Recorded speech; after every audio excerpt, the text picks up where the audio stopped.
ये cute little dog रोज यही wait करता है for an ice cream truck very patiently like a good boy. जब आइसक्रीम ट्रक यहां पहुंचती है तब भी वो आइसक्रीम मैन का वेट करता है। इसके बाद इसे मिलती है एक ice cream cone as reward of patience.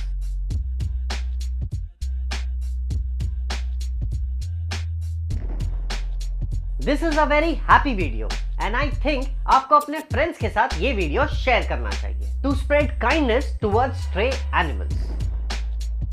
Follow us for more stories and see you in the next video.